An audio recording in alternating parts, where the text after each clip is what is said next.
Eh bien, Victor Hugo nous disait que l'éducation, c'est la famille qui la donne. Vous aurez bien sûr la preuve de cette maxime dans cette émission. Bonjour à tous et à toutes. Bienvenue dans Matin Bonheur. Aussi d'autres articulations à vous proposer. On parlera sport, bien sûr, avec le jeu du renard passe-passe. Ce sera bien sûr avec nos tout-petits et le coach Diabaté. Sans oublier que nous allons aussi évoquer le coaching.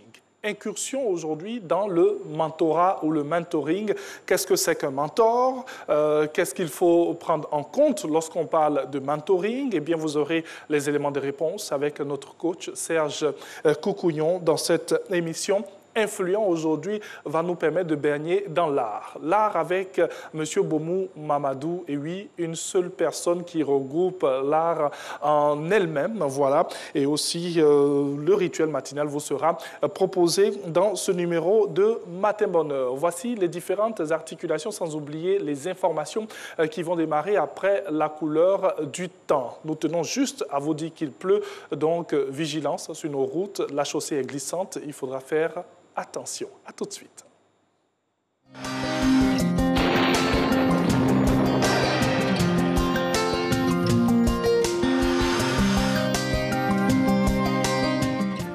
Mesdames et messieurs, bonjour. Passons au temps prévu pour cette matinée. Ainsi, on observera que les régions de l'ouest, du centre observeront un début de matinée dominé par du brouillard ou de la brume humide qui finira par se dissiper pour laisser paraître le soleil. Le sud-ouest et le littoral connaîtront une matinée nuageuse avec localement des possibilités d'averses en début de matinée et le nord, l'est seront partiellement nuageux et ensoleillés.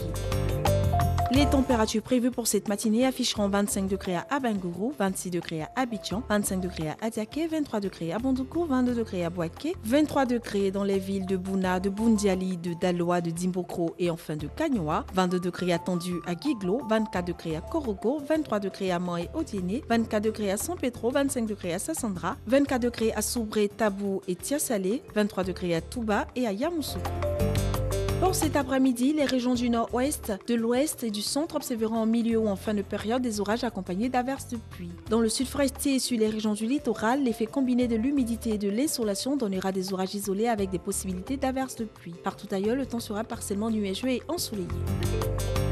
Pour cet après-midi, le mercure affichera 35 degrés à Abangourou, 32 degrés à Abidjan, 33 degrés à Adiaké, 35 degrés à Bondoukou et Boaké, également 35 degrés à Tendu à Bouna, 36 degrés à Boundiali, 35 degrés à Daloa, 36 degrés à Dimbokro, 34 degrés à Gagnoa, 35 degrés à Guiglo, Korogo affichera 36 degrés, 34 degrés à Mans, 35 degrés à Odiéné, San Pedro connaîtra 32 degrés également à Sassandra, 33 degrés à Soubré, 32 degrés à Tabou, 33 degrés à Tiasalé, Touba affichera 36 degrés et enfin 35 degrés dans le district de Yamoussoukro. Merci de nous avoir suivis. Agréable journée à vous et très bonne suite de programme sur la RTI.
Bonjour à tous. La mort du président Idriss Déby Itno, président du Tchad, a fait réagir plusieurs chefs d'État, notamment le président Alassane Ouattara. C'est avec consternation que j'ai appris le décès tragique de mon ami et frère, le président Idriss Déby Itno. Je salue la mémoire d'un grand patriote, un homme courageux et engagé pour la paix au Sahel. J'adresse mes condoléances les plus émues à sa famille, à ses proches, ainsi qu'au peuple frère de la République du Tchad. Que son âme repose en paix. Message du président de la République de Côte d'Ivoire, Alassane Ouattara. Le président tchadien Idriss Déby Itno, au pouvoir depuis 30 ans, est décédé, vous le savez, hier des suites de blessures reçues alors qu'il commandait son armée dans des combats contre des rebelles dans le nord durant le week-end, a annoncé le porte-parole sur la télévision d'État. Un de ses fils, général 4 étoiles à 37 ans et commandant de la garde présidentielle, Mahamat Idriss Déby Itno, dirige un conseil militaire chargé de remplacer le président tchadien. Mahamat Idriss Déby a participé à plusieurs opérations militaires tout au long de sa carrière. En 2009, il participe à la bataille d'Amdam contre son cousin Timam Erdimi, neveu du défunt président dans l'est du Tchad. C'est aujourd'hui au Palais présidentiel que s'ouvre le premier séminaire du gouvernement Patrick Hachi. Conformément au programme Côte d'Ivoire solidaire du président de la République, les membres du gouvernement vont exposer leur programme d'action prioritaire sectorielle. Alexis Ouedraogo. Le Premier ministre Patrick Hachi ouvre ce mercredi un séminaire. Il porte sur l'adoption du programme de travail du gouvernement. Le 7 avril dernier, le chef de l'État donnait des consignes claires, une équipe gouvernementale efficace dans ses tâches pour améliorer de façon perceptible le quotidien des populations. Les défis sont encore nombreux pour la mise en œuvre réussie de notre ambitieux programme de développement intitulé « Une Côte d'Ivoire solidaire » qui place chaque Ivoirienne et chaque Ivoirien au cœur de l'action de l'État. C'est pourquoi nous devons aller encore plus vite pour l'amélioration du bien-être de nos concitoyens. Je vous demande donc de vous mettre au travail dès à présent et de traiter les dossiers avec célérité et diligence. Si les grandes lignes de la vision sont tracées, reste à définir dans la pratique le programme d'action prioritaire adossé au PND 2020-2025 en cette année où l'Ivoirien devrait jouir pleinement des performances enregistrées ces dernières années par le pays.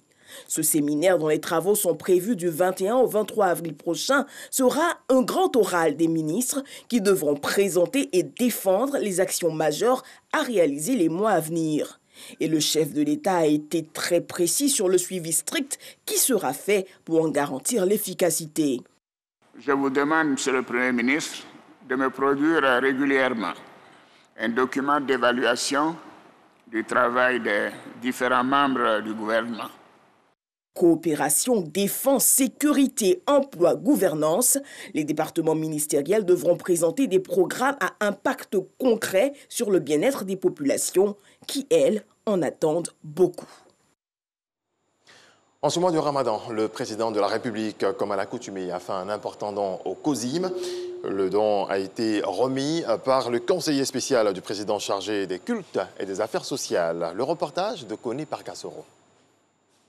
Siège du COSIM situé à la grande mosquée de Trécheville. De par ce geste, le conseiller spécial du président de la République chargé des cultes et des affaires sociales, Drissa Kone, remet à la communauté musulmane à travers le COSIM, Conseil supérieur des imams, des mosquées des affaires islamiques, le don du chef de l'État. Ce don du président de la République, Alassane Ouattara, vise à soutenir la communauté musulmane pendant ce mois de Ramadan, mois de piété et de partage. Il est composé de 68 tonnes, 300 kilos de sucre sont offertes aux structures, aux associations, aux mosquées et autres institutions religieuses. 66 tonnes de riz sont attribuées à ces mêmes entités pour Abidjan. Pour l'intérieur du pays, 345 tonnes 200 kilos qui sont offertes et 339 tonnes de riz qui sont attribuées à ces mêmes entités. En espèces, c'est la somme de 1,5 million que je vais solennellement remettre au cheikh Ali Ouattara. Kone Drissa, profitant de l'occasion, a exhorté les hommes de Dieu et les fidèles à multiplier prières et adorations pour la paix, la stabilité et le développement de la Côte d'Ivoire. Le message de l'émissaire du chef de l'État, bien perçu par les responsables du COSIM qui ont tenu à traduire toute leur gratitude au président de la République. Ce que le président a fait, ce n'est pas seulement pour le COSIM, mais plus de 300 tonnes de riz et de sucre seront distribuées à travers toute la Côte d'Ivoire. Merci à M. le Président de la République. Que la sérénité, la cohésion, l'entente se répandent sur la Côte d'Ivoire. Prière pour le chef de l'État Alassane Ouattara et pour son gouvernement. Prière pour les filles et fils de la Côte d'Ivoire. Louanges, invocations et bénédictions. Des temps forts qui ont également meublé cette cérémonie de remise officielle du don du président de la République à la communauté musulmane de Côte d'Ivoire. On se retrouve à 7h. Nous reviendrons certainement sur la mort du président tchadien Idriss Déby Itno. Fait aussi l'actualité. Merci beaucoup à Régis Kofi pour le Flash Info sur RTI 1. Vous êtes dans Matin Bonheur. Cette émission a commencé. On va dérouler bien sûr notre programme après les informations. Allez, quelques informations pour la suite avant de passer à la revue de presse. Donc, aujourd'hui, le prénom célébré pour ce 21 avril est Anselme. Donc, toutes les personnes qui se prénomment Anselme, bonne fête aussi à vous. Et pour les prénoms aussi du jour, direction l'Algérie, nous sommes en Afrique du Nord. Si vous avez une fille, vous l'appelez Atifa, qui veut dire sensible. Et si vous avez un garçon, vous l'appelez Amar, qui signifie le bâtisseur. Aujourd'hui, journée mondiale de la créativité et de l'innovation. Cette journée qui veut promouvoir l'entrepreneuriat et être créatrice d'emplois. Elle a pour but de rappeler à quel point l'innovation est essentielle pour exploiter le potentiel économique de nos nations. Voilà, journée mondiale de l'innovation et de la créativité célébrée chaque 21 avril. Et pour le proverbe du jour, ce sont ceux qui ont peu de l'âme qui pleurent vite le défunt. Je reprends. Ce sont ceux qui ont peu de l'âme et qui pleurent vite le défunt. Merci à la réalisation qui nous permet d'avoir en image ce proverbe africain qui vous est proposé dans Matin Bonheur à méditer tout au long de cette journée. Allez, on passe maintenant à l'actualité et c'est la revue de presse.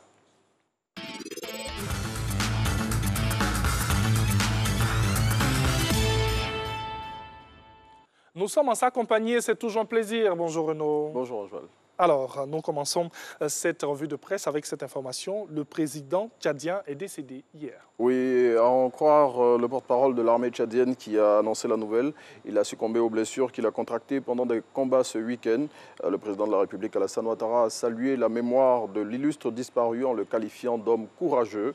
Et pour Fraternité Matin, celui que ses pairs qualifiaient de gendarme du Sahel est mort au combat. Et l'intelligent d'Abidjan évalue l'impact de la disparition du président tchadien.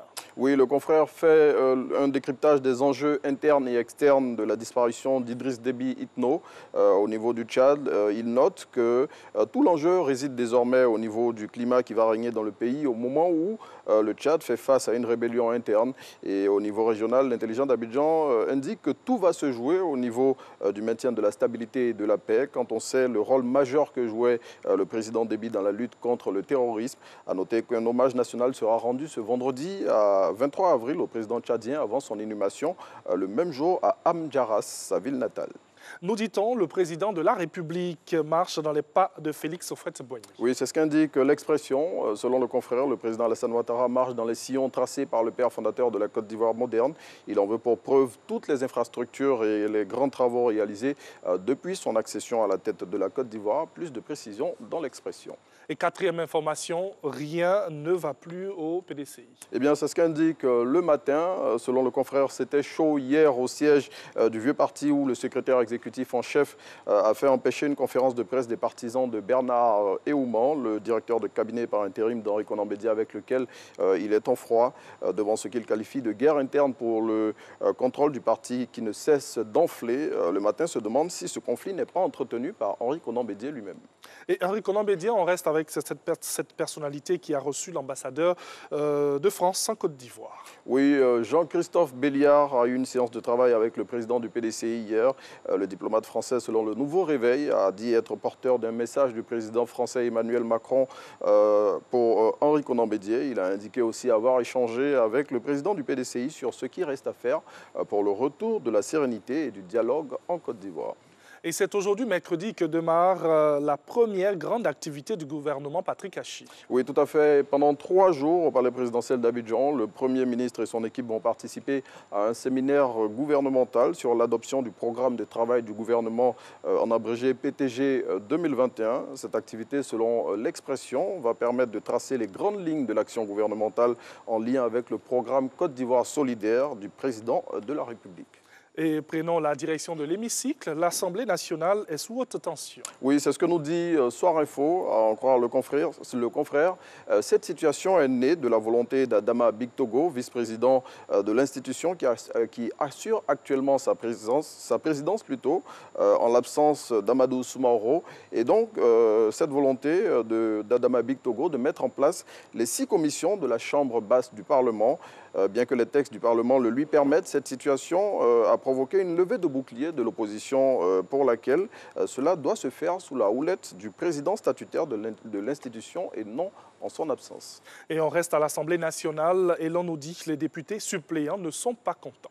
Oui, c'est Soir Info qui le dit. Sous le couvert de l'anonymat, certains ont confié les raisons de ce mécontentement aux confrères. À en croire ces colistiers des députés, ils ne perçoivent aucun salaire, sauf pour ceux parmi eux qui sont les suppléants des membres du gouvernement ou de députés dont les fonctions sont incompatibles avec la fonction législative. Ces députés suppléants invitent donc l'État ivoirien à revoir leurs conditions, car, disent-ils, certains parmi eux vivent dans la précarité. Et une scène qui dépasse l'entendement humain s'est produite récemment dans une localité de la ville d'Issia. Oui, et tenez-vous bien, il s'agit d'un mort qui s'est réveillé le jour de son enterrement. Selon Abidjan.net qui raconte cette histoire hallucinante, l'individu qui est décédé depuis 2 mois s'est réveillé juste après que son cercueil ait été mis en terre, créant une panique indescriptible dans le village de Buyo-Carrefour. Et selon les témoins de la scène, après avoir ouvert les yeux, le ressuscité les a à nouveau fermés, cette fois pour de bon. Plus de précisions sur cette affaire qui fait grand bruit dans le département d'Issia, dans Soir Info de ce jour. Il faudrait une grande explication. Ah oui, franchement, parce que ça dépasse l'entendement humain, quoi. Ben oui. Quelqu'un qui est décédé depuis 2 mois, qui était à la morgue et qui se réveille le jour de son enterrement, bon. Et ensuite qui referme les yeux. Qui referme les yeux par la suite, bon. De 2 choses l'une, soit ceux qui l'ont enterré, ils avaient un peu trop levé le coude, oui. Soit c'est une affaire qu'il faut tirer au clair. Franchement. Merci beaucoup à Renaud, que nous allons retrouver demain pour encore parcourir nos différents journaux et vous inviter par ricochet à aller vers les kiosques à journaux pour en acheter. Direction maintenant le Cameroun pour un reportage à vous proposer. Évoquons la semence de taureau importée qui est introduite dans l'utérus d'une vache locale au Cameroun. Cette technique de reproduction fait progressivement son entrée dans l'élevage. Plus de détails dans ce reportage. On regarde. La production de lait de 8 vaches était quotidiennement de 5 litres. Grâce à l'insémination artificielle, c'est une seule bête qui fournit chaque jour 20 à 30 litres du précieux liquide. La dose de semences bovines contribue efficacement à l'amélioration génétique des animaux qui en bénéficient. L'insémination permet de prévenir les maladies sexuellement transmissibles. Non seulement les animaux qui en découlent sont plus résistants à la chaleur, mais leur croissance est plus rapide avec une production laitière des plus enviables.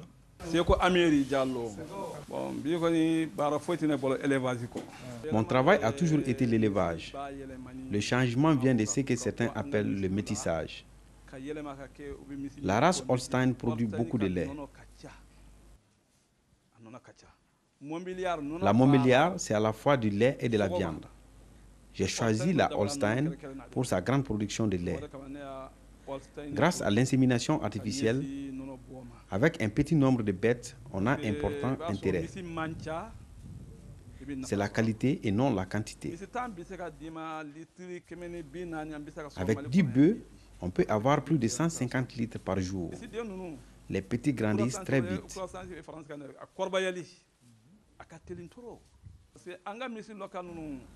La race locale met 3 ans pour mettre bas, alors que nos nouvelles bêtes, c'est 2 petits en 3 ans. Tous les 13 mois, la vache met bas.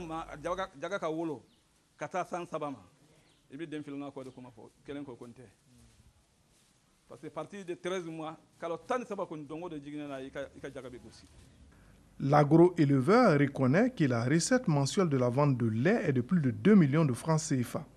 Le réinvestissement se fait toujours au bénéfice de l'exploitation. Parmi les avantages, il y a aussi le fait que l'éleveur sait à peu près quand la vache va mettre bas. Grâce à l'insémination artificielle, les animaux sont en parfaite santé et respirent un exceptionnel embonpoint. Je suis Touré Abdoulouahab, éleveur. L'animal résiste à la chaleur. Et donc, le problème qu'on a chez nous, la chaleur, quand on fait venir les vaches importées, ils n'arrivent pas à tenir plus d'un an compte tenu de la chaleur. Mais les métis qui sont issus de ce croisement-là résistent mieux à la chaleur. Il y a non seulement la production de lait, mais il y a la production de viande également, parce que c'est des animaux à grand gabarit.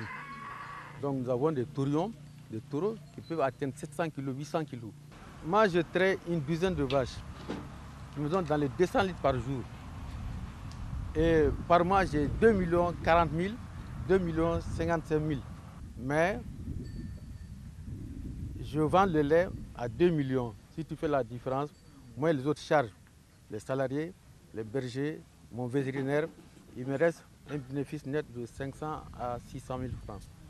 J'ai investi ce que j'avais en faisant un forage, en l'équipant, des panneaux solaires, donc en produisant de l'eau. Et partant de cela, j'ai fait une première parcelle en herbe fourragère, herbe fraîche, en toute saison. Moi, j'ai de l'herbe fraîche en toute saison.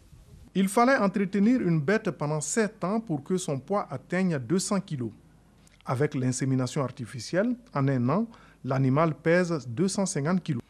Désormais, il est mis fin aux interminables mouvements de transhumance avec leur corollaire de perte d'animaux et de conflits entre éleveurs ou entre éleveurs et cultivateurs. Les races locales de bœufs, pour avoir 100 litres, c'est la croix et la bannière. Touré Abdoulouahab, éleveur, le rendement n'y était pas. On dépensait plus en alimentation, en élevage même, aliments, alimentation, médicaments. Et en contrepartie, on n'avait pas de bénéfice parce que les animaux n'étaient pas performants. Annuellement, l'importation de lait coûtait 35 milliards à l'État malien. Outre les économies réalisées, l'insémination artificielle a également comme avantage la disponibilité du liquide précieux en toute période, ce qui constitue une aubaine et pour les consommateurs et pour les agro-éleveurs.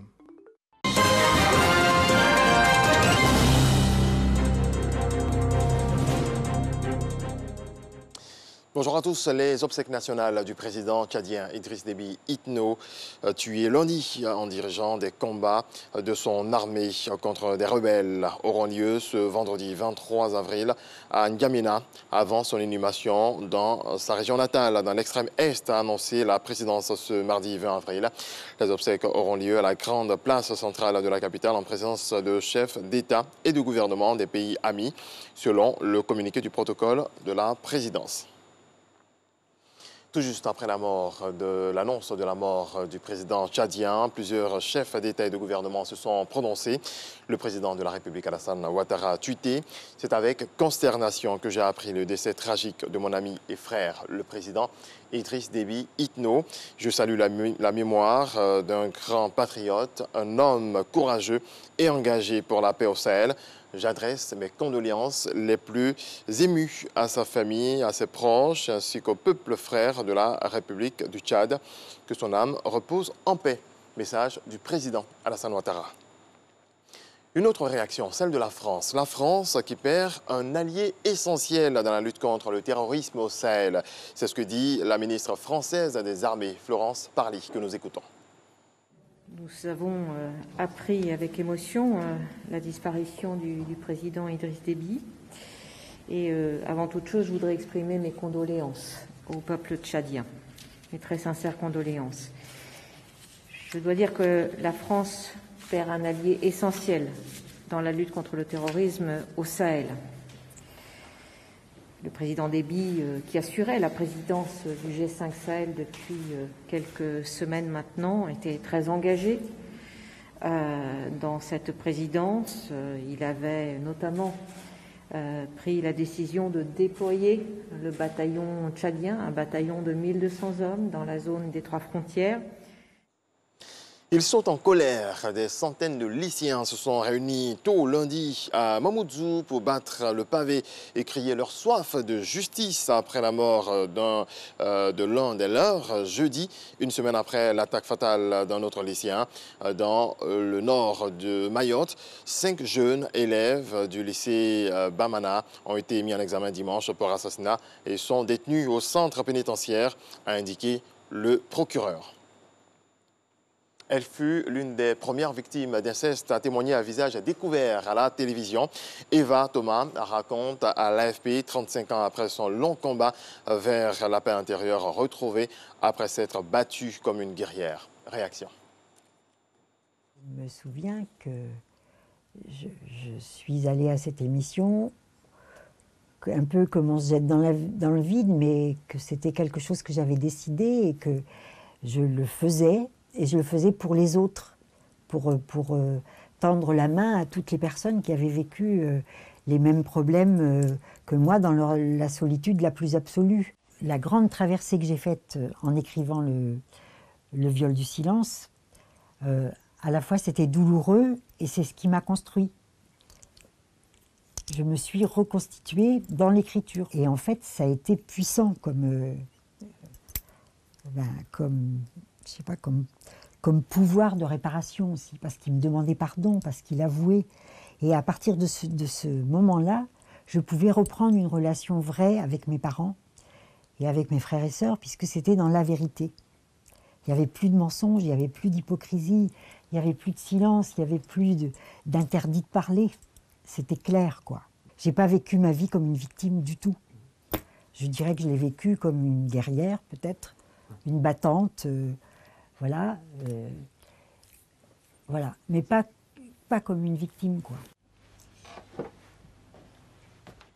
La vidéo est impressionnante. Elle fait le tour des réseaux sociaux en Inde. C'est un sauvetage héroïque. On y voit un jeune homme sauver un enfant in extremis à Vangani, près de Mumbai. Un jeune employé de chemin de fer a sauvé la vie d'un enfant qui était tombé sur les rails alors qu'un train arrivait en sens inverse.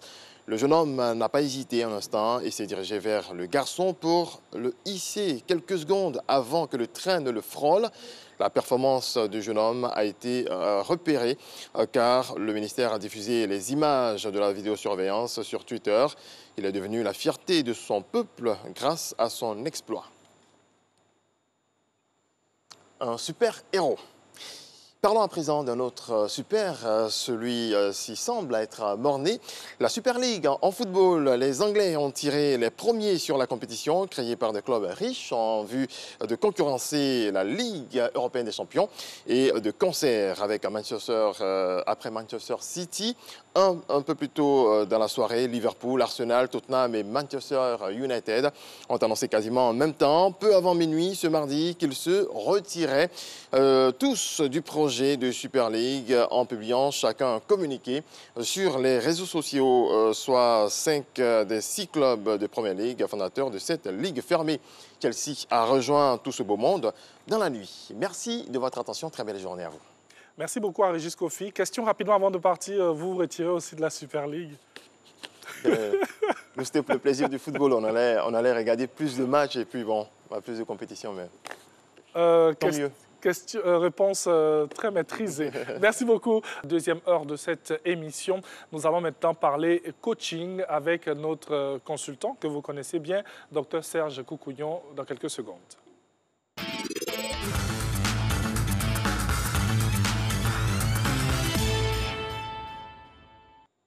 Avoir un mentor peut s'avérer bien très utile pour tous, pouvoir compter sur quelqu'un qui nous guide, nous aider à relever des défis. Et bien, comment percevoir cela? Y a-t-il des limites? Sommes-nous tous amenés à forcément réussir avec un mentor? Vous aurez des éléments de réponse avec notre consultant. Je l'ai dit, Dr Serge Koukounian, il est coach en développement personnel. Eh bien, il y a plusieurs d'autres qualités avec notre invité.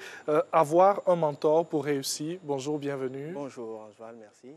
Alors, peut-être que ça peut être perçu autrement, après ce que j'ai dit, avoir un mentor? Mais avoir un mentor, c'est quelque chose de naturel pour qui a envie d'aller plus loin. Okay. Parce que nul n'a la science infuse et bien évidemment, on ne peut pas toujours réinventer la roue.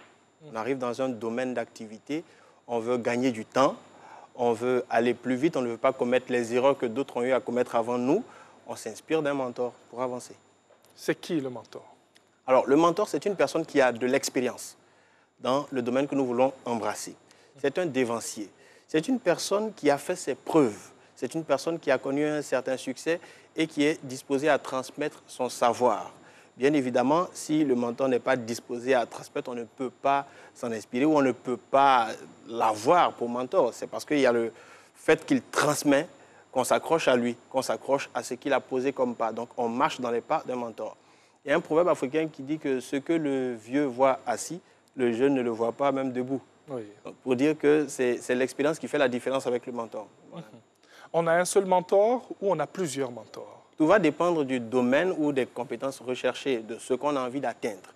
Par exemple, pour une personne qui s'engage dans le domaine des médias, elle va avoir un mentor qui s'y connaît, quelqu'un qui a déjà tracé ce chemin-là. S'il veut être journaliste, il va contacter un certain George Taï Benson, par exemple, qui a fait ses preuves et dont on veut s'inspirer.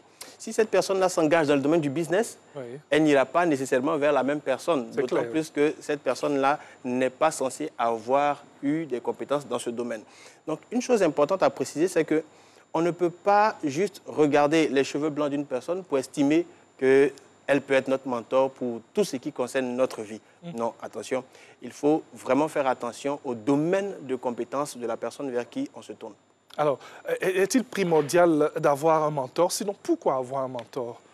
Je dirais qu'il n'est pas obligatoire d'avoir un mentor, mais cela peut s'avérer nécessaire. Pourquoi? Parce que le mentor va nous faire gagner du temps. Prenez l'exemple d'un certain Zinedine Zidane dans le domaine du football qui rencontre un jeune joueur qui lui accorde ne serait-ce que 5 minutes de son temps.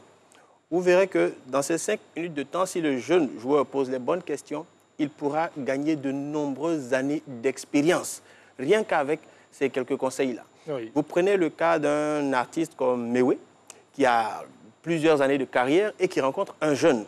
Et ce jeune-là s'approche de lui et demande quelques conseils par rapport à sa technique vocale. Ce jeune gagnera de nombreuses années, il va éviter de grandes erreurs dans le domaine de la chanson.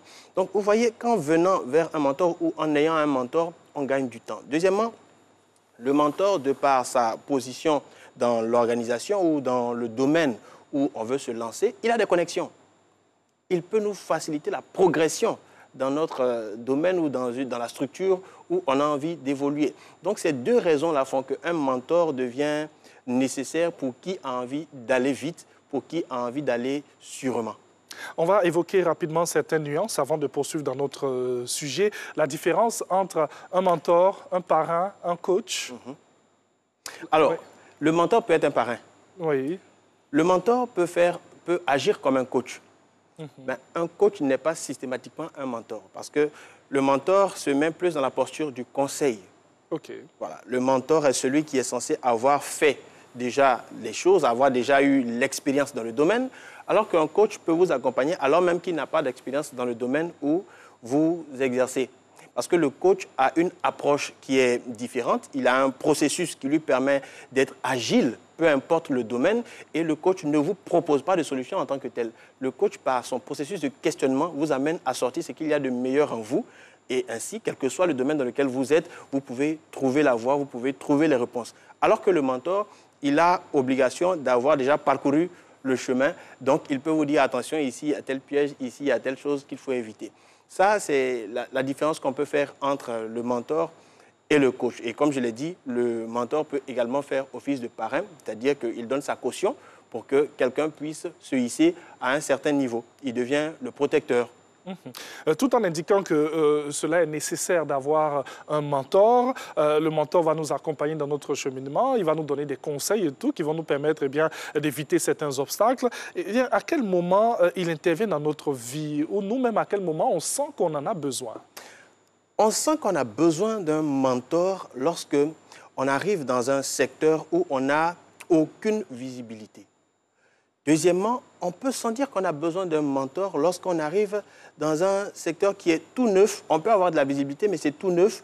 Et il y a des gens qui sont déjà passés par là. Il y a Isaac Newton qui disait que si j'ai vu plus loin, c'est parce que je suis monté sur les épaules de géants qui m'ont précédé. Oui. Donc, si on a envie de se hisser à un niveau plus avancé que celui qu'on a en entrant dans un secteur ou dans une activité, on peut avoir recours à un mentor. Maintenant, tout le monde n'a pas l'habilité d'être notre mentor.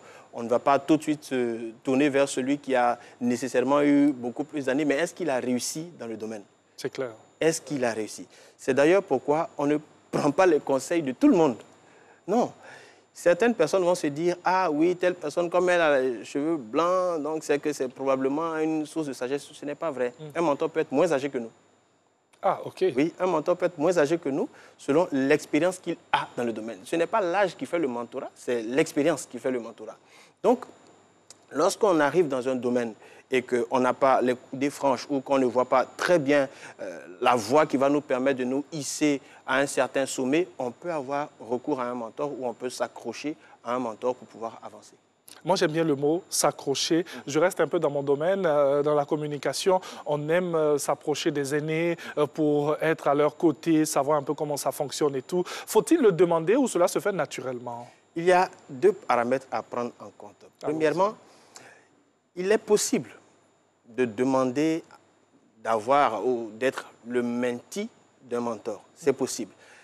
Cependant, le second point à prendre en compte, c'est que dans la relation mentor-mentee, le mentee doit se mettre dans la posture, certes d'apprenant, mais en même temps se demander qu'est-ce que je peux faire pour mon mentor? Comment je peux être utile à mon mentor? Et vous verrez qu'un mentee qui est dans cette posture d'utilité pour son mentor, naturellement, il se fait de la place. Généralement, on dit que c'est le mentor qui choisit qui il a envie d'accompagner. C'est lui qui choisit. Donc, on ne peut pas venir regarder une personne pour dire « Je veux que vous soyez mon mentor, vous êtes mon mentor à partir d'aujourd'hui. Oui. Ça ne se décrète, oui, pas. Mais on fait en sorte, par la connaissance qu'on a du mentor, d'être choisi par lui. Donc, si on veut être choisi par lui, cela veut dire que quelque part, on comble certaines de ses faiblesses, on l'aide, on lui facilite la tâche d'une certaine manière et il remarque qu'on est utile, il remarque qu'on est dévoué, il remarque qu'on a envie d'avancer et il voit quelqu'un en qui il peut transmettre. Donc ce n'est pas quelque chose qui se décrète. Ce n'est pas une chose qu'on choisit juste comme ça, quelqu'un se lève et puis dit « Vous êtes mon mentor parce que je vous aime bien ». Et cet apport, c'est dans les deux sens. Bien évidemment. Parce qu'on se dirait, si c'est mon mentor, moi je suis là, j'attends, mon mentor va me dire, rentre ici, je rentre là et tout et tout. Ah non, il ne faudrait pas se mettre dans cette posture. Et il y a une exception tout de même, parce qu'on peut avoir des mentors qui ne nous ont jamais vus. OK. On peut avoir des mentors qui ne sont plus de ce monde, de par leurs écrits. Oui. Voilà. Aujourd'hui, avec Internet, on peut accéder à la façon de penser, de fonctionner d'une personne, même à distance. Donc, on peut être inspiré par ce que quelqu'un fait et marcher dans ses pas sans même l'avoir rencontré une seule fois. Donc, ça, c'est la petite exception que je voulais mettre en évidence. Mais au-delà de cette petite exception, vous avez dit tout à l'heure que c'est dans les deux sens. On ne peut pas juste s'asseoir et puis être attentiste. Oui. Je l'ai dit, il faut aller vers... Et il y a une attitude quand on va vers un mentor. Il y a une façon de fonctionner, il y a une façon de s'approcher des gens qui fait que, attention, on tape dans l'œil et cette personne se dit, probablement ce jeune-là, je peux lui transmettre quelque chose. Oui, bien sûr. Avec tout le respect et la courtoisie aussi. Tout à fait. Et il y a des erreurs à éviter quand on s'approche d'un mentor. Par exemple, la familiarité. C'est une chose qui ne peut pas être à l'initiative du mentee. Vous ne pouvez pas vouloir avoir quelqu'un pour mentor et puis tout de suite vous approchez de cette personne avec une certaine familiarité. Ça joue à votre désavantage. Vous tutoyez même. Tutoyer le mentor. Oui. Deuxième chose, c'est le fait de se mettre dans la posture d'une personne qui en sait un peu trop, qui veut épater le mentor. La sagesse voudrait que quand on s'approche d'une personne qui sait plus que nous, on se tait. et on pose des questions pour comprendre. J'ai envie de dire, on se calme. Voilà, on se calme, on pose des questions pour comprendre. On ne cherche pas à impressionner le mentor parce qu'on a eu des choses à réaliser. Non, on vient et on pose des questions. Et c'est pourquoi il faut préalablement penser ces questions avant de rencontrer les personnes qu'on considère comme des mentors, des personnes dont on veut s'inspirer. Vous verrez que généralement, les mentors qui sont très occupés, ils n'ont pas beaucoup de temps. Oui. Donc, si d'aventure, ces personnes-là vous accordent 5 minutes ou 10 minutes et que vous venez, vous êtes là vraiment, vous êtes quelqu'un, je vous apprécie beaucoup, j'aime beaucoup ce que vous faites. Bon, ils entendent déjà des gens qui leur lancent des fleurs. Mais ce n'est pas pour ça. Ils veulent des questions précises qui vont les amener à toucher des points qui vont vous faire avancer. Donc, il faut venir dans une attitude d'apprenant, poser des questions et puis, à partir des réponses qu'on obtient, ça va nous faire avancer, ça va nous faire progresser. Et troisièmement, bien évidemment, il faut chercher à se rendre utile au mentor. Il faut voir comment est-ce qu'on peut lui apporter un plus. C'est vrai, on est certes menti, on est en apprentissage, mais on a des choses, des capacités qu'on pourrait mettre au service de l'autre. Donc, c'est une relation gagnant-gagnant. C'est vrai qu'on parle là du menti, mais si on part vers le mentor, qu'est-ce qu'il devrait faire? Parce que souvent aussi, quand on vient devant un mentor, nous sommes impressionnés par cette personnalité. On n'arrive même pas souvent à dire bonjour, on n'arrive même pas à s'exprimer. Et les premières expressions, c'est vraiment on aime ce que vous faites et tout. Donc, que doit faire le mentor pour faciliter cette approche-là? D'abord, le mentor, lui, il y a cette habilité relationnelle-là. Cette capacité à entretenir des relations, à décomplexer le menti. Ça, c'est vraiment important. Et deuxièmement, il y a la volonté de transmettre, la volonté de faire avancer d'autres. Vous savez, ce qui manque un peu sous nos tropiques en matière de leadership, c'est la transmission. Parce qu'on s'évertue soi-même à être au top, au niveau où on est, à la position qu'on occupe. Mais quand on part, derrière nous, il y a tout un cafouillage et puis on se tague souvent de dire « Ah, à mon temps, c'était pas comme ça, mais est-ce qu'on a transmis ?» Donc, le mentor, lui, il doit être dans cette posture de transmission, cette posture d'accompagnement. Il doit avoir cette envie de voir d'autres se hisser à un certain niveau. Et je pense que c'est des qualités essentielles, le relationnel et puis le désir de transmettre. OK, j'allais même vous demander quelles sont les qualités d'un bon mentor, donc le relationnel. Le relationnel, le désir de transmettre, et puis incarner un certain nombre de valeurs tout de même. Parce que vous voyez, lorsque quelqu'un s'engage ou s'intéresse à un mentor et dit « cette personne-là, je veux qu'elle soit mon mentor », il y a un double engagement. L'engagement de votre personne envers ce mentor, mais il y a l'engagement de ce mentor envers vous. Et de part et d'autre, il y a comme votre image qui est portée. Si vous décidez d'avoir un mentor qui, au bout d'un certain temps, adopte un certain comportement, il y a des répercussions sur vous. Bien sûr. Et si le mentor vous prend pour menti et que partout, tout le monde dit « Ah oui, c'est le mentor d'un tel, c'est le mentor d'un tel » et que vous avez des comportements qui ne sont pas honorables, il peut avoir des répercussions sur le mentor en question. Donc, il y a ce facteur-là à prendre en compte. Voilà pourquoi il faut faire très attention dans le choix du mentor qu'on veut avoir. Alors, dans cet accompagnement, est-ce qu'il y a des limites? Parce que souvent, on fait des confusions. Le mentor peut nous accompagner dans notre cheminement jusqu'à même entrer dans notre vie privée. Quelles sont les limites? Et il faut savoir pourquoi est-ce qu'on s'approche d'un mentor. Oui. Il faut vraiment savoir. Et c'est d'ailleurs pourquoi, avant de s'approcher d'un mentor, j'estime que le mentee doit avoir défini ce qu'il veut dans la vie. Okay. Il faut savoir ce qu'on veut dans la vie dès le départ. Il peut arriver que des jeunes en train de suivre cette émission, par exemple, ne sachent pas à un stade précis ce qu'ils ont envie de réaliser. Et à cela, je voudrais dire, si vous ne savez pas qui vous avez envie de devenir, ce que vous voulez faire dans la vie, commencez par regarder autour de vous les personnes qui sont d'un certain âge et puis identifier les gens dont la vie ne vous inspire pas. Voilà, sachez au moins à qui vous ne voulez pas ressembler dans la vie. Quand on définit cela, alors, après cela, il faut observer ce que ce mentor-là dégage. Est-ce qu'il a l'expérience nécessaire dans ce qu'on veut faire? Est-ce qu'il a réussi? C'est un modèle de réussite dans ce qu'on a envie de faire. Et troisièmement, est-ce qu'il incarne des valeurs dans lesquelles on se reconnaît? Et quatrièmement, quel est le domaine de ma vie spécifique dans lequel je pense qu'il peut m'être utile? Que mine de rien, c'est une affaire d'intérêt. On ne se l'avoue pas, mais c'est une affaire d'intérêt. On va vers quelqu'un parce qu'on pense qu'il peut nous apporter quelque chose, et puis cette personne accepte d'être avec nous parce qu'elle aussi, elle pense qu'on peut lui apporter quelque chose. Donc, quel est l'intérêt spécifique pour lequel je m'approche de cette personne? Quand cela est clairement défini, tout le reste peut ne pas entrer en ligne de compte. On peut se dire, ah non, le mentor là, il est dur, il parle comme ça, mais est-ce que c'est à cause de sa douceur que tu es venu vers lui? Ce n'est pas à cause de sa douceur, c'est à cause d'une compétence précise qu'il a et que tu souhaites qu'il te transmette. Voilà un peu. Donc, il faut savoir ce pourquoi on s'engage vers un mentor pour ne pas faire de confusion, pour ne pas mélanger les choses, venir le voir pour des questions de foyer alors que... Tout lui dire. Oui, le mentor n'a pas nécessairement besoin de tout savoir. Oui. Parce que si vous voulez le prendre pour conseiller dans votre vie sentimentale, alors que lui-même, il vit une vie sentimentale qui n'est pas très exemplaire, oui. Vous allez faire fausse route.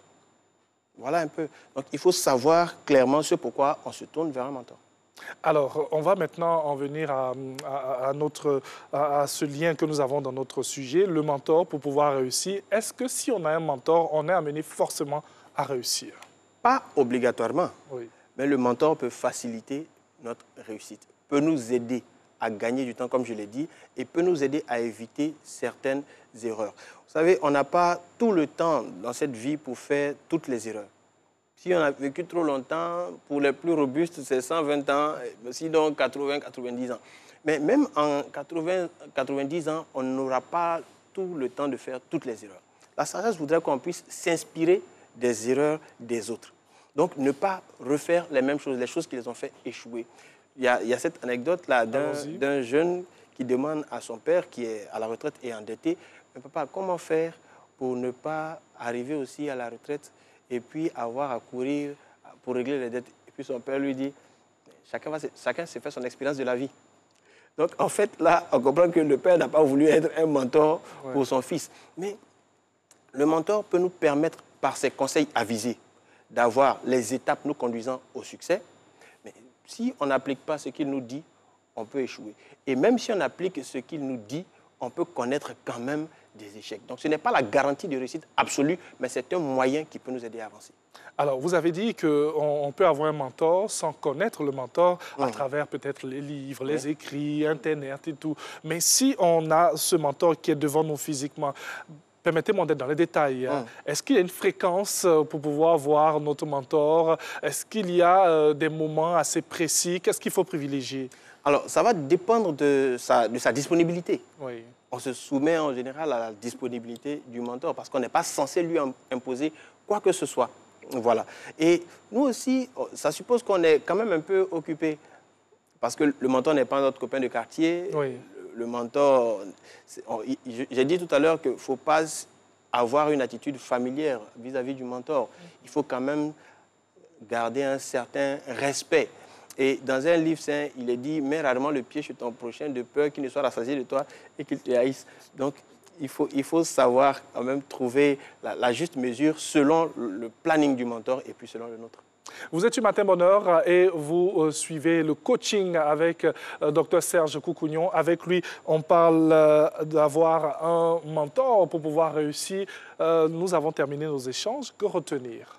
Il faut retenir que pour toute personne qui se lance dans un domaine d'activité et qui n'a pas envie de s'éterniser à chercher les voies et moyens de s'en sortir pour réussir, qui n'a pas envie de reprendre la roue, la sagesse voudrait qu'elle puisse s'inspirer d'un mentor, sinon détecter des gens qui sont passés avant elle et puis marcher dans leurs pas. Merci beaucoup. Plaisir de vous avoir revu et d'avoir échangé avec vous sur ce sujet d'aujourd'hui. Vous restez rapidement en notre compagnie. On va poursuivre cette émission et vous emmener dans l'univers de la filière porcine. On change carrément et totalement de sujet. Eh bien, elle fait partie des filières stratégiques en matière de sécurité alimentaire. Chez nous, même en Côte d'Ivoire, la filière porcine nourrit des familles et est pourvoyeuse d'emplois. De Yopougon, en passant bien par Dabou, eh bien, se retrouve régulièrement dans les programmes alimentaires de tout un chacun. Ensemble, faisons une incursion dans l'univers de cet animal depuis la ferme jusqu'au particulier. Et c'est un reportage signé Antoine Bassa. Sur les étals en briques, de gigantesques morceaux de porc à ciel ouvert. Nous sommes à Gabriel-Gare, un endroit bien connu des Abidjanais, dans la commune de Yopougon, la plus grande commune d'Abidjan. Venez, à bonne chair ici, c'est la bonne chair. Venez. C'est ici qu'exerce depuis une quarantaine d'années Antoinette Fayet, l'une des Amazones du secteur porcien en Côte d'Ivoire. Nous sommes des femmes qui ont décidé de se mettre ensemble et travailler pour vendre cette viande-là. C'est vrai, c'est bien, c'est dur, mais nous avons choisi quand même ce commerce. Braisée, fumée ou en soupe, la viande de porc n'a plus de secret pour les femmes d'ici. Louise Boyer est l'une d'entre elles. Grâce à ce commerce, elle arrive à subvenir à ses besoins. Je ne paye plus la nourriture, je mange là tranquille, même les soirs. Quand je descends par semaine, vraiment je suis content. Je n'ai pas dit mon salaire, monsieur, mais je suis heureuse. Pilier indéniable de la filière porcine en Côte d'Ivoire, ce sont en moyenne plus de 100 bêtes en provenance des porcheries qui sont écoulées par semaine à Gabriel-Gare grâce au dynamisme et surtout au savoir-faire culinaire des tenancières. On sait préparer. Quand on prépare là, des fois, ils disent que c'est viande de biche. De toute façon, on sait préparer là. Souvent, ils oublient même. Lieu de retrouvailles pour les amoureux de la viande de porc, Gabriel-Gare est un carrefour incontournable. De jour comme de nuit, ce marché rassemble tous les âges. Je suis abonné. En tout cas, on prépare de la bonne nourriture, en tout cas. C'est bien doux. Je viens très souvent ici pour manger de la viande de porc, qui est très prisée à Yopougon. Et c'est notre nourriture habituelle. Ce n'est pas Yopougon seulement qui mange porc. Les gens de Faya, là, c'est des gros mangeurs de porc. Kokoti, tu vois, tout le monde mange. Quand on parle de viande de porc, il n'y a pas que Gabriel-Gare et ses femmes. De plus en plus, des endroits dédiés à cette viande fortement consommée par les Ivoiriens sont aménagés dans les rues de nos villes, comme ici, chez Zongo, à l'entrée de la commune de Songon, un autre espace gastronomique bien connu qui fait le bonheur des consommateurs. À Diopodoumé, kilomètre 17 entre Yopougon et Songon, une autre adresse bien connue, chez Zongo. Installé depuis 2005, cet espace a su, au fil des ans, inscrire son nom dans le cœur des consommateurs. On dit merci aux jeunes gens de Yopougon. En tout cas, Yopougon, la joie vraiment aime plus la viande du porc. Du four, les morceaux de porc passent par les lames des couteaux de Laza et Foubé, chargés de la découpe, avant d'atterrir dans les marmites de Charlotte. Il y a soupe, il y a braisé, il y a en pâte, il y a grillé aussi. Ici aussi, les clients ne boudent pas leur plaisir de consommer la viande de porc. Le morceau qui tue. Voilà, c'est ça là qui tue. C'est le meilleur. Ouais, j'ai parcouru des kilomètres pour ce morceau-là.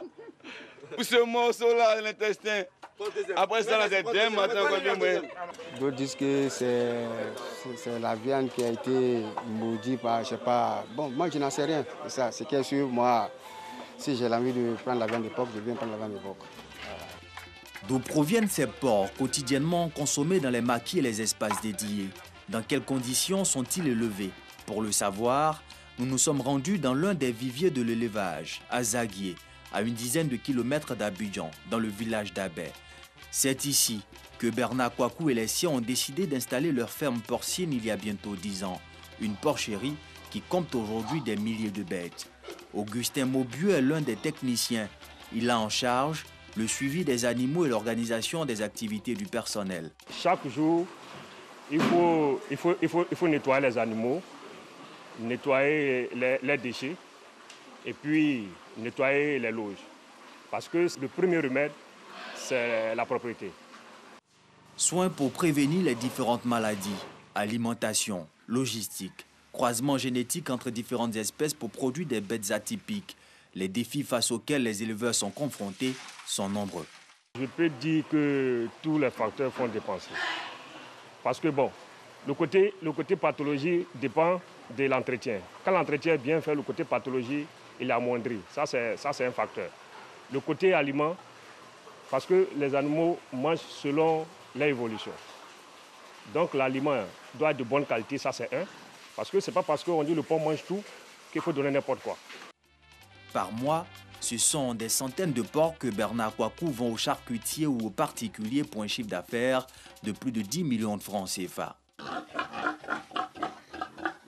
Pourtant, le porc est un animal controversé, car s'il est apprécié par certains, d'autres par contre ne veulent même pas en entendre parler. On prépare comme ça, au dehors comme ça là, moi je ne sais même pas.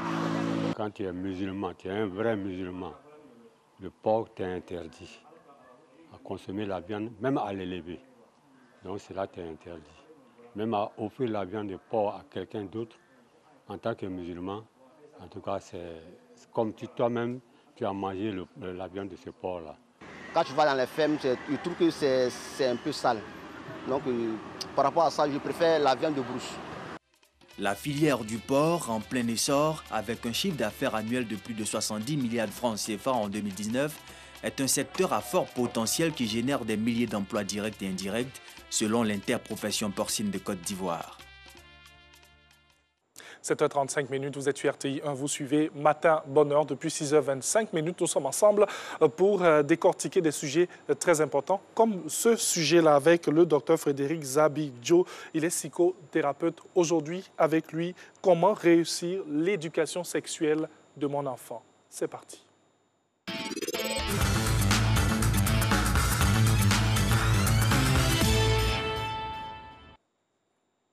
Un sujet important pour certains, sujet tabou pour d'autres. On évite souvent d'en parler parce qu'on se dit que c'est très sensible et pourtant il le faut. Dans cette émission, nous en parlons avec Dr Frédéric Zabidjo. Il est psychothérapeute. Comment réussir l'éducation sexuelle de mon enfant? Bonjour docteur. Bonjour Thierry. Bienvenue. Merci infiniment. Alors, en entrée de jeu, quels sont les enjeux de la question? Enjeu très vaste. Enjeu très vaste parce que thématique très importante. Figurez-vous, je vais peut-être donner froid dans le dos des parents ce matin, parce qu'en cabinet, sur tout le mois de mars, j'ai reçu 23 familles en consultation pour des questions d'éducation sexuelle de leurs enfants. Mars 2021. 2021. Sur les 23 familles, il y en a 16 qui ont consulté parce que leur enfant, qui avait entre 7 ans et 13 ans, s'était adonné à des actes d'homosexualité, à l'école comme à la maison. 16 parents sur 23. Ça, c'est juste mon cabinet à moi. Peut-être qu'il y a d'autres personnes qui ont eu des expériences plus importantes ailleurs, mais je vous parle de ce que moi j'ai vécu pendant un mois, ne serait-ce qu'un mois. Et sur les 16 parents qui ont consulté pour ces questions-là, il y en a pratiquement 13 familles dont l'âge de l'enfant oscillait entre 7 ans et 9 ans. 7 ans, 9 ans. Déjà, 7 ans, 13 ans, et puis il y a 13 familles dont les enfants ont l'âge qui oscille entre 7 ans et 9 ans.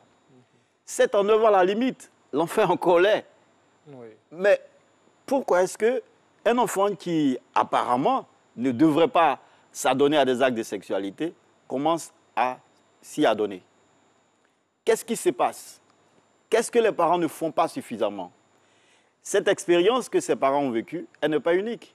Et aucun de nous, en tant que parents, n'est à l'abri de ce genre de choses, de ce genre de comportement de nos enfants. Parce que malheureusement, nous ne sommes plus les seuls éducateurs de nos enfants. Il y a ce que nous faisons, il y a ce que nous omettons de faire, et il y a ce que les enfants apprennent dehors, par le biais d'Internet, par le biais de leurs amis, par le biais des médias, par le biais de toutes les technologies, les nouvelles technologies de l'information et tout ça. Donc, étant entendu que nous ne sommes plus les seuls éducateurs, il est plus qu'important de parler de la question. Parce que si on reste dans notre pudeur classique, avec notre mentalité rétrograde d'Africains tellement pudiques qu'on ne peut pas aborder certaines questions. Très conservateur. Voilà, qu'on ne peut pas aborder certaines questions avec nos enfants, on est dans une sorte de déni. C'est-à-dire qu'on ne voit pas que le monde évolue, et on ne veut pas évoluer avec le monde. Ça ne veut pas dire adopter ou bien alors boire carrément tout ce qui est nouveau, non.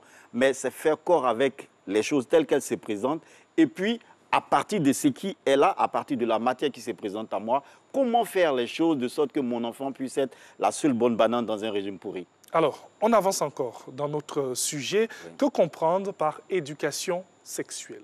C'est, si vous voulez, c'est les rudiments qu'on peut donner à un enfant pour non seulement prendre conscience sexuellement de qui il est et de mieux envisager son rapport avec l'autre, avec les autres, en grandissant dans le processus de l'éducation.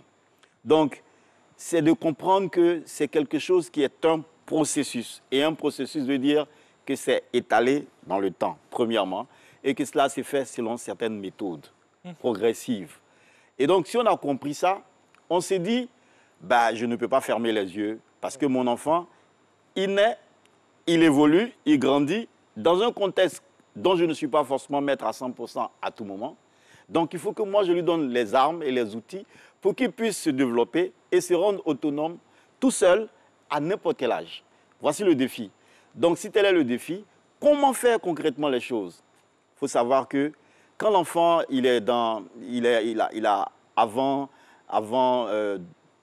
avant ses 2 ans, avant ses 3 ans, il n'a pas vraiment une bonne conscience de certaines choses. Vous voyez, c'est vrai, il y a la période génitale où il ramène tout à la bouche, où il y a certaines choses où il se stimule seul, etc.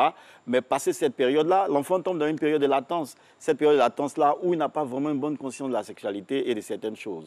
Donc, à partir de là, il y a un petit silence. Et ce silence-là fait qu'il y a des parents qui se croient à l'abri et ils ne font rien. Et ils laissent l'enfant grandir. On s'est dit, bon, mais j'attends quand elle sera plus grande. Quand il sera plus grand, on va aborder la question. Mais le temps où vous allez réaliser qu'il est devenu grand, il est peut-être déjà tard. Tous ces enfants dont je parle, entre 9 ans, entre 7 ans et 9 ans, entre 7 ans et 13 ans, qui s'adonnent à des actes d'homosexualité, je ne suis pas très sûr que leurs parents avaient été informés de ces choses-là avant. Est-ce qu'il y a un âge précis pour en parler? Il n'y a pas d'âge précis. Il faut parler il faut faire l'éducation sexuelle de son enfant tant que l'enfant pose des questions à ce sujet-là. Il ne faut jamais se dérober. Il faut savoir que l'enfant, à un certain moment, il a envie de découvrir le monde. Donc, il y a des choses qu'il demande par curiosité. Et il faut satisfaire sa curiosité. Parce qu'il ne se limite pas qu'à des questions sur la sexualité. Il pose des questions sur tous les sujets. Juste pour enrichir sa curiosité. Donc, il faut satisfaire en tant que parent, premièrement, à cette curiosité-là. Parce que si vous ne lui donnez pas de réponse, sachez qu'un enfant ne pose jamais de questions au hasard. S'il pose une question, c'est que quelque part, cette thématique-là a commencé à le turlupiner l'esprit il y a longtemps. Et puis, deuxièmement, ça veut dire que si vous ne lui donnez pas de réponses, il va chercher des réponses. Il va chercher des réponses auprès de qui? Et quel est le type de réponse qu'il va avoir? Si on n'a pas envie d'être exposé à des surprises hyper désagréables, oui, il vaut mieux lui donner ce qu'on pense qu'on doit lui donner, dans la vérité. Mais surtout en adaptant les choses à son âge. Mais il ne faut pas s'ériger tout de suite en professeur, celui qui va venir le bombarder de connaissances, etc. La première chose à faire en tant que parent, à chaque fois qu'un enfant va vous poser une question concernant la sexualité, c'est d'abord prendre le soin d'évaluer ses connaissances en la matière. Quel est son niveau de langue en la matière? Quels sont les mots qu'il utilise? Quel est son niveau de connaissance dans cette matière-là? C'est de lui ramener en général les questions que lui-même pose, simplement.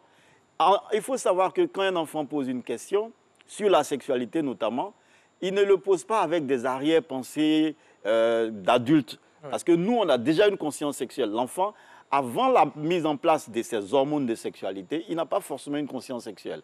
Donc, il peut même poser des actes de sexualité qui n'ont pas forcément une connotation sexuelle en tant que telle. Oui. Je veux dire qu'un enfant, par exemple, de 7 ans peut s'adonner à des actes sexuels. Il peut même aller jusqu'à l'accouplement pour lui, parce qu'il a vu faire, parce qu'il a entendu faire, entendu les gens en parler, donc il a envie juste d'expérimenter, mais sans plus. La conscience sexuelle va venir avec l'installation de certaines hormones de sexualité à partir, par exemple, de la période de la préadolescence qui, pour certains, commence très tôt, 9 ans, 10 ans, pour d'autres un peu plus tardivement. Mais il faut savoir qu'à partir de 8 ans, 9 ans, les choses commencent à se mettre en place. Donc, l'éducation sexuelle de l'enfant doit se faire de façon progressive. Entre 2 et 3 ans, il faut lui dire les choses en adaptant vraiment les choses à son âge. Son âge, c'est vraiment juste à titre indicatif, hein, mais il ne faut pas trop focaliser sur l'âge. Pourquoi? Parce que la maturité psychologique d'un enfant n'a rien à voir forcément avec son âge. Quelqu'un peut avoir 10 ans d'âge mental, 10 ans d'âge réel, pardon, oui, et puis avoir 5 ans d'âge mental. C'est-à-dire que son évolution psychologique ne suit pas forcément son âge biologique. Donc, il faut plutôt tenir compte de la maturité psychologique de l'enfant. C'est pour ça qu'il est important d'évaluer au préalable ses connaissances en la matière. Donc, quand l'enfant me pose une question, je me promenais un jour avec ma fille autour de 16 h, et puis on a vu des chiens qui étaient en train de s'accoupler. Oui. Et ma fille, qui avait 7 ans à l'époque, elle me demande, mais papa, ils sont en train de faire quoi? C'est une question que j'ai eu à poser sur les réseaux sociaux et j'en ai pris pour mon grade ce jour-là. Parce qu'il y a beaucoup de parents qui ne savaient pas comment répondre à cette question-là. Il faut dire les choses simplement à l'enfant. Il pose une question simple, il faut lui donner une réponse simple. Dans ce que vous êtes en train de dire, vous nous donnez en même temps des méthodes d'approche pour aborder le sujet, on poursuit. Absolument. Donc, quand l'enfant pose une telle question qui est très simple, il attend une réponse simple. Pas qu'on lui explique dans les détails les choses. Il faut lui donner des repères. Non, ce qu'ils sont en train de faire, c'est un acte qui est posé entre deux personnes qui s'aiment et qui sont en train certainement de faire en sorte à concevoir quelqu'un d'autre, à donner naissance à quelqu'un d'autre. Tu vois, dans cette effusion-là, il y a celui qui est le papa, qui peut par exemple déposer une graine dans le ventre de la maman, et cette graine-là, elle va pousser et elle va donner un petit chiot, par exemple. Et dire ça à l'enfant. S'il ne pose pas d'autres questions, on s'arrête à ça. Même si on a envie de dire d'autres choses, il ne faut pas aller au-delà, forcément. Oui. Il faut savoir que c'est un processus et que d'autres questions vont venir après. Donc, il ne faut pas tout donner d'un trait. S'il va au-delà, vous lui donnez des réponses, mais vraiment sans aller dans des explications comme vous parleriez à un adulte. N'oubliez jamais que l'enfant n'est pas un adulte. Et quand il demande des choses, c'est pour satisfaire sa curiosité. Et si on ne lui donne pas, je rappelle que quelqu'un va lui donner ce qu'on ne lui donne pas. Moi, j'en ai fait les frais quand j'étais au lycée. Quand j'étais au lycée, je n'avais personne. Mon père qui était de Manfla, il ne m'avait pas donné une éducation sexuelle. Donc je me retrouve au lycée à Yamoussoukro. Et puis j'ai fait un rêve mouillé. C'est-à-dire qu'il y a une éjaculation qui se déroule pendant mon sommeil. C'était la première fois que j'expérimentais cette chose-là. Mais moi, je n'avais jamais entendu parler de ça. Je ne savais pas. J'étais totalement affolé. Et donc j'en parle à mon ami qui est dans la même classe que moi. Il me dit, mais... tu es mort, mon ami. Tu es un homme mort. C'est que tu as la blénorragie, tu as la gonocoxie. Imaginez qu'on dise à un enfant à cet âge, qui est en 6e, qui a à peine 12 ans, on lui dit, tu as la blénorragie, la gonocoxie. Je ne sais même pas de quoi il s'agit. Mais j'étais mort dans ma tête. Un mot aussi grand, blénorragie, gonocoxie. Je souffre de ça. Donc là, je suis affolé, j'ai dû aller à l'infirmerie pour voir l'infirmier. Il me dit, mais Zabi, qu'est-ce que tu as? Je lui dis, non, monsieur, j'ai la blénorragie. Il dit, tu dis quoi? J'ai dit, non, j'ai la blénorragie et la gonocoxie. Donc, tu connais ton diagnostic en même temps. Oui. Donc, il a rigolé et puis après, bon, il s'est ressaisi. Il a compris qu'il fallait qu'il me donne une éducation véritablement sexuelle, qu'il me fasse comprendre que je suis en train de passer d'une phase à une autre, de la phase de l'enfance à la phase de l'adolescence. Je suis en train de devenir un homme. Et ce processus-là, il faut l'expliquer aux enfants. Il faut que les parents s'investissent à fond, qu'ils n'attendent pas, qu'ils le fassent. Si, par exemple, l'enfant ne prend pas l'initiative de venir vers le parent, c'est peut-être parce que le parent a mis en place un système qui est tellement pudique que les relations, si vous voulez, d'intimité ne vont pas jusqu'à ce genre de questions-là. Il n'existe pas. J'allais même en venir.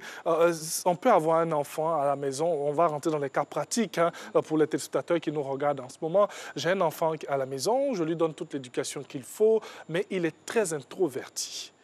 À peine s'il parle, et il grandit avec ce genre de comportement. J'aborde comment le sujet avec lui? Qu'est-ce que je lui dis? Premièrement, le caractère introverti d'un enfant dépend de plusieurs facteurs. Ça peut dépendre de son tempérament, parce qu'on peut naître d'un tempérament où on est beaucoup plus réservé. Quelqu'un, par exemple, qui est flegmatique, il ne va pas forcément aller vers les autres pour parler, donc il est en général réservé. Et donc, quand c'est comme ça, c'est différent de quelqu'un, par exemple, qui devient introverti parce qu'il a essuyé des blessures, parce qu'il vit dans un environnement qui est tellement austère, tellement strict que ça ne permet pas, par exemple, certaines effusions entre enfants et parents. Donc là, c'est différent également. Dans tous les cas, si l'enfant il est renfermé sur lui-même, il ne va pas vers les autres pour poser certaines questions, il faut savoir que malgré tout, il a des besoins. Et l'un de ces besoins-là, c'est d'avoir des rudiments en matière d'éducation sexuelle. Il faut que le parent, lui, il prenne l'initiative de parler de certains sujets avec l'enfant. S'il trouve que l'enfant est, par exemple, trop renfermé parce que c'est lui le père qui fait l'obstacle, il faut qu'il ait recours à une tierce personne, à un psychologue, à un assistant social, à un tonton qui est beaucoup plus relax avec l'enfant et avec qui l'enfant se sentirait beaucoup plus à l'aise de pouvoir évoquer certaines questions. Moi, j'avoue qu'il y a beaucoup de parents qui me consultent, qui viennent me saisir pour que je puisse les aider à faire l'éducation sexuelle de leurs enfants. Bon, moi, étant une personne neutre par rapport à la famille, disposant de certains outils techniques, bon, moi, je fais mon travail. Et donc, je sais comment emmener l'enfant, par exemple, à sortir de lui-même, à me parler de ce qu'il sait en la matière, etc. Donc, c'est d'abord de comprendre ça pour le parent. Il faut qu'il comprenne clairement que ce que je ne peux pas faire parce que je n'ai pas créé le cadre qu'il fallait pour ça, donc je peux avoir des recours externes. Et il faut qu'on comprenne clairement que, je l'ai dit, c'est un processus. Il y a des gens, ils ne parlent pas de sexualité avec leur enfant de 0 jusqu'à ce que l'enfant ait 13 ans, 14 ans. Et c'est à 14 ans, on dit, bon, assieds-toi là, on va parler d'éducation sexuelle. Qu'est-ce que vous voulez, vous attendez que l'enfant vous dise à ce moment précis-là, où vous n'avez jamais abordé la question? Chaque fois qu'il s'est agi, par exemple, de parler d'un petit aspect concernant le sexe, on dit « Ah, mais pourquoi tu fais ça ?» Il est trop jeune, il est trop petit, voilà. il ne faut pas le faire. On le rabroue, on le rejette, on lui crie dessus. On a fait tout ça là pendant un temps. Et puis aujourd'hui, à 14 ans, on veut lui parler du sexe. Et puis on s'attend à ce qu'il soit ouvert. Ce n'est pas possible. Il faut mettre en place les choses dès le plus bas âge. Alors, docteur, ça peut être aussi le sens contraire. Nous avons des parents, je reste toujours dans le cas pratique, hein, nous avons des parents qui, très tôt, parlent de sexualité avec les enfants. On utilise même certains objets pour leur montrer ça c'est quoi, ça c'est telle partie du corps et tout. On le fait de manière crue. Est-ce que cela a des conséquences? Cela peut avoir des conséquences si on n'a pas le bon langage et la bonne approche. Il faut savoir, c'est ce que j'ai dit, que la première chose, c'est d'adapter le message éducatif au niveau de l'enfant. Parce que si on a envie d'être productif, si on a envie d'être, si vous voulez, très efficace, en matière d'éducation, vous ne pouvez pas donner un bagage que quelqu'un ne peut pas supporter, vous pouvez lui donner ces bagages-là. Donc, premièrement, c'est d'évaluer celui à qui je parle, les sujets dont je veux parler avec lui, qu'est-ce qu'il en sait? C'est la première chose. Donc, quand moi j'ai une idée claire de ce qu'il a comme bagage, je mesure ses insuffisances. Et ce sont ces insuffisances-là que je me propose de combler. Et ici, il faut privilégier la méthode question-réponse. Ce que j'ai envie de donner à mon enfant, je vais lui poser des questions de sorte que ce soit lui qui me les donne comme information. J'ai envie de lui dire, par exemple, que quand on a 12 ans, 13 ans, on va assister à une transformation du corps, etc. Donc, si c'est le message que moi, j'ai envie de lui donner, l'idéal pour moi, ce ne serait pas que moi, je le lui dise d'emblée, que je lui pose des questions. Mais quand tu vois tes amis, par exemple, comment est-ce que les changements s'opèrent? Il va me dire, je vois que mon grand frère, ma soeur, telle personne, il y a tel changement qui est en train de s'opérer. Et puis, je lui demande, mais pour toi, ça veut dire quoi? Il va me donner des réponses. Et c'est en fonction de ces réponses que moi, je saurai ses limites. Les choses à combler, les choses qui sont si vous voulez, à enlever, les bonnes graines, je vais les arroser, les graines qui ne sont pas bonnes, je vais les remplacer par d'autres graines. Au moins, ça, c'est déjà la chose. Donc, le parent, il faut qu'il fasse en sorte de ne pas trop en donner. Parce que trop, c'est toujours nocif. En fonction de son âge. Il ne faut pas aller expliquer des positions sexuelles à un enfant de 7 ans. Ça ne lui sert à rien du tout, il n'en a aucun besoin. Voilà. Et donc, il faut savoir qu'on a des limites. Ce n'est pas parce qu'on se veut libertin qu'on va aller dans le libertinage, où on va aller à des limites extrêmes. Non, il ne faut pas faire ça. N'oublions pas qu'en tant que père, nous restons des modèles pour nos enfants. Et en tant que père, ou mère, on doit être, à un certain moment, celui qui m'a précédé en parlait, pas forcément en termes d'affaires, mais même en éducation, on doit être pour nos enfants des mentors. Alors, c'est vrai qu'on en parle de manière globale, hein, on va dire nos enfants, mais nous avons des filles, nous avons des garçons. Y a-t-il une différence entre l'éducation sexuelle d'une fille et l'éducation sexuelle d'un garçon? Absolument. Parce que déjà, au niveau physiologique, nous n'avons pas les mêmes constitutions biologiques. C'est clair. Voilà, la petite fille, quand elle va commencer à entrer dans la puberté, les premières transformations vont se dessiner au niveau de sa poitrine, au niveau de son pubis, au niveau de sa forme même. Au niveau de la forme, les choses vont commencer à se dessiner, son bassin va commencer à s'élargir, etc. Donc, déjà, c'est de le lui expliquer, pour ne pas que quelqu'un d'autre lui donne d'autres messages.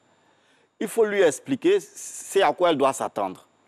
Parce que pour elle, bon, souvent, ce sont des changements auxquels elle n'est pas préparée. Et donc, quand ça vient, ça la surprend, elle peut être totalement affolée. Parce qu'il y a l'apparition, par exemple, des premiers menstrues qui sont en général du sang et tout ça. Et donc, pour une petite fille qui n'est pas préparée à ça, voir qu'elle a du sang, mais elle peut être affolée.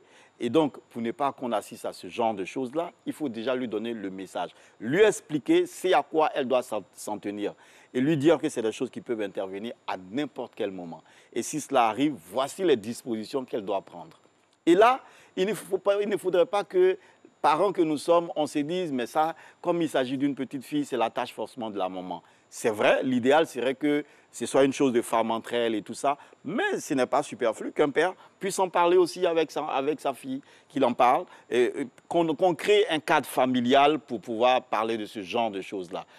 Par exemple, on peut avoir une réunion papa, maman et puis la petite fille, et puis bon, on fait les choses, on est impliqué. Déjà, l'enfant voit que ses parents, ils s'entendent très bien, c'est déjà un gage de plus de confiance et de self-esteem. Donc, ça permet à l'enfant de mieux comprendre les choses, de mieux aborder les choses et de mieux cerner ce qu'il y a à cerner. Donc déjà, au niveau de la petite fille, on lui explique les choses, mais on va s'appesantir un peu sur les conséquences de certains actes qui sont liés à cette transformation physiologique. Donc, mais il ne s'agit pas ici de bombarder la petite fille avec des choses, des images qui vont la rendre totalement malade. Oui. Mais il faut lui donner le juste message. À ma fille, à partir du moment où tu commences à faire les menstrues, tu deviens une femme. Et une femme, ça peut faire des enfants, si par exemple ça a des relations sexuelles avec quelqu'un. Donc on sait que entre 2 et 3 ans, déjà, on adapte le message à l'âge de l'enfant. Oui. À partir de 6-7 ans, l'enfant commence à avoir une conscience hétéronome, donc il est plus tourné vers l'extérieur, donc il va vers le monde externe, et le monde externe certainement lui donne des messages, il échange avec les gens, il apprend des choses nouvelles. Donc à ce moment-là, on lui donne des repères, on ne lui explique pas forcément les choses dans les détails, mais à partir de la préadolescence, c'est-à-dire 9 ans, 10 ans, 11 ans, à partir de là, il faut aller droit au but maintenant. Il faut expliquer les choses telles qu'elles se présentent et ne pas mentir à l'enfant.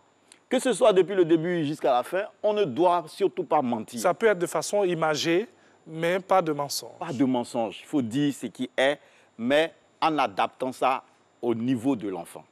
Dire ce qui est. Il ne faut pas dire à l'enfant que les enfants, ça tombe du ciel. Oui. Si vous lui dites ça, s'il croit ça, le jour où on va lui donner un message contraire, mais vous, il ne va plus vous respecter. Il ne va plus écouter ce que vous allez lui dire. Parce qu'il va dire, mais papa, c'est un menteur. Il me dit les enfants viennent du ciel alors que ce n'est pas vrai. Je constate là, avec ce que j'apprends à l'école ailleurs, que ce qu'il est en train de me dire, c'est du mensonge. Et ce sont des petites choses qui marquent. Merci beaucoup, Dr Frédéric Zabidjo. Vous pouvez continuer le débat chez vous à la maison. Ce sera très important et très utile pour vous permettre de donner une bonne éducation sexuelle à vos enfants. Merci beaucoup à vous. Excellente journée. Donc, nous allons vous dire merci, chers téléspectateurs fidèles, amoureux de Matin Bonheur. Merci d'avoir été en notre compagnie. Koné Massanjé, elle a eu à conduire cette émission avec une belle et brave équipe qui la accompagne. Merci à toutes nos équipes qui ont travaillé sur Matin Bonheur de ce mercredi. Et merci au styliste ivoiro-franco-camerounais Carlos De Sols qui nous a habillés aujourd'hui pour Matin Bonheur. Portez-vous bien, au revoir.